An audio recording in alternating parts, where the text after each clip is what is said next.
जय श्री राम। आइए आज सुनते हैं आगे श्री शिव पुराण, जिसमें लिखा है, जो मनुष्य भगवान शिव के लिए फुलवाड़ी या बगीचे लगाता है तथा शिव की सेवा कार्य के लिए मंदिर में झाड़ने बुहारने की व्यवस्था करता है, वह इस पुण्य कर्म को करके शिव पद प्राप्त कर लेता है।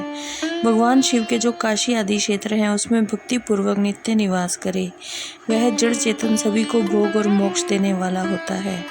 अतः विद्वान पुरुष को भगवान शिव के क्षेत्र में आभरण निवास करना चाहिए। पुण्य क्षेत्र में स्थित बावड़ी, कुआं और पोखरे आदि को शिव गंगा समझना चाहिए। भगवान शिव का ऐसा ही वचन है, वहाँ स्नान, दान और जप करके मनुष्य भगवान शिव को प्राप्त कर लेता है। अतः मृत्यु पर्यंत शिव के क्षेत्र का आश्रय लेकर रहना चाहिए।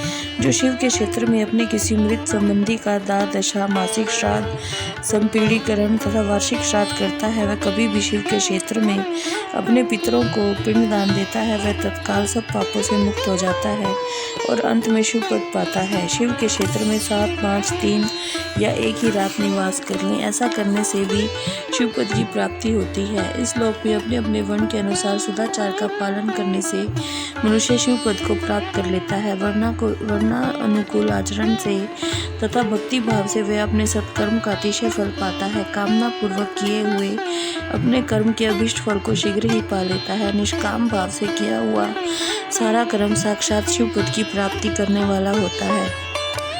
दिन के 3 भाग होते हैं, प्रातः, मध्याह्न और सायं। इन तीनों में क्रमशः एक एक प्रकार के कर्म का संपादन किया जाता है। प्रातः काल को शास्त्र विहित नित्य कर्म के अनुष्ठान का समय जानना चाहिए। मध्य काल सकाम कर्म के लिए उपयोगी है और सायं काल शांति कर्म के लिए उपयुक्त है, ऐसा जानना चाहिए। इसी प्रकार रात में भी समय का विभाजन किया गया है। रात के 4 पहरों में से जो बीच के 2 पहर हैं उसे निशित काल कहा गया है।